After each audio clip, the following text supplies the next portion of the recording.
Hello, hello. Hi, future doctors. Are you applying to medical school but worried your non-traditional background might be holding you back? Well, I've got great news for you. It doesn't have to be. It's actually an asset. Hi, I'm Dr. Josie. This is Write Your Acceptance, and I've helped hundreds of aspiring med school students reinvent themselves. And this is a very unique path, but you can do it. Today, we're diving into actionable tips, proven strategies, and real-life examples from my non-traditional students so that we can talk about how you can make your med school dreams come true. Whether you're transitioning from, I've had firefighters, teachers, business entrepreneurs, lawyers, and so you want to kind of circle back and make medicine your second career, let's talk about that. And if you want to learn how I work with students like Nina who are seeking guidance, a personalized roadmap for your messaging, make sure you complete my app and schedule your free call today. The link is in the description. So grab a notebook, open your notes app in your phone, and let's get started. This is kind of like a step-by-step guide, right? So I want to talk about how you, one, leverage your unique background, two, address academic gaps, build relevant experiences, three, write a personal statement that is in tune with you and showcase your commitment, your like why now, right? So let's jump in. All right, so leveraging your unique background. Your life experiences should not be a barrier. Actually, it should be a superpower. Admissions committees value diversity in experience because it translates into better perspectives and deeper patient connections, right? So you want to think about, especially in your personal statement, frame your story as a strength. Explain how your first career or non-medical journey has equipped you with transferable skills, leadership, adaptability, empathy. So highlight your unique insights, show how your past has prepared you to interact with diverse patient populations and address specific healthcare gaps. So example, let's say you're transitioning from being a teacher, which this is an example that I've worked with. You might write something about how, you might start with an intro in your personal statement of a classroom scene, how you develop the ability to explain complex topics in simple terms, crucial for patient education, how you advocated for a student kind of navigating social determinants of health, how health and wellness go beyond clinical walls, right? So what are those relationships that you've developed? Avoid framing your career change as a rejection of your past. Instead, focus on how your experiences align with your goals in medicine. So number two, you really want to make sure that you're filling in those academic gaps, right? So address any missing prereqs. This is obvious, but just in case. Science courses from undergrad, a post-bacc that you may need, or community college courses to fulfill certain requirements.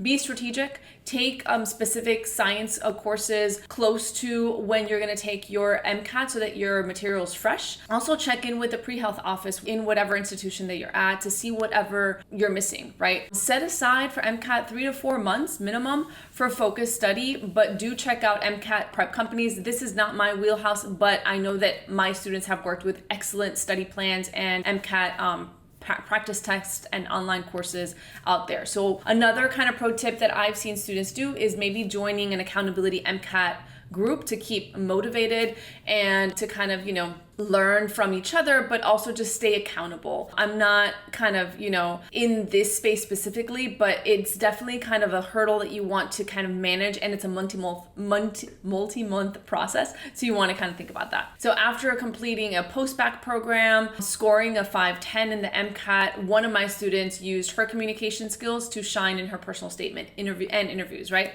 She's now a first-year medical student. She did so well in her interviews that they asked if she had debated professionally in the past. So and this was someone that was a communications major in undergrad and was in marketing. So let your expertise really shine through and leverage that first career, because you never know how it's going to pay dividends to help you stand out, but help you show that you also fit in, right? So academic gaps, check that out. Lean on MCAT prep, but also kind of pre-health office. As a non-traditional applicant, you want to dedicate time to gather patient-facing experiences. So clinical, right? EMT, medical scribe, phlebotomist, volunteer at clinics, hospitals, hospice care settings. Make sure that you are starting to shadow MD and DO. If you're applying to DO, make sure that you're kind of, shadowing an osteopathic physician.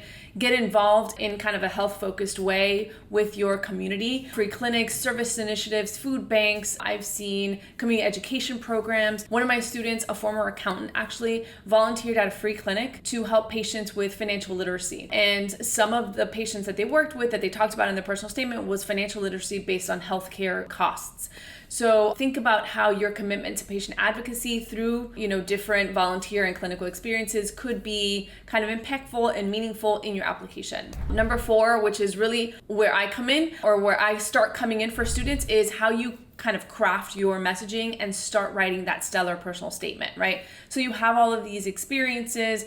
How are you kind of sharing it? You want to kind of consider that spark moment. What brought you into medicine? What inspired you to make that pivot, right? What are your volunteer experiences? What are your patient-facing experiences? How have your skills and values aligned with medicine so far? And how have you intentionally, once you kind of realize that you're going to make this pivot, how did you intentionally start finding those experiences? I had a firefighter who wrote something like, I arrived at the scene of a house fire carrying a child to safety. Later in the ER, I watched the team stabilize the child. At the moment, I realized my role as a firefighter was just the first step. I wanted to be the person who ensured the next chapter of that child's life. So from there, that was like the intro. From there, he detailed how his firefighting experience taught him to handle pressure, work in a team, care for others in moments of vulnerability and crises. And then kind of they went into how that spark moment, that child's life, and kind of continuing to think about that child's life went into kind of volunteer experiences and hospice experiences that they intentionally sought out to really build this pivot out. I have so many videos on full-on personal statements, so I will link them above. And you can kind of see, beginning, middle, and end, how students kind of write those. You want to kind of think about how you are going to show commitment, show resilience and life experiences through your career, but also how are you going to show commitment through these more intentional experiences once you are starting to pivot, right? So emphasize long-term planning.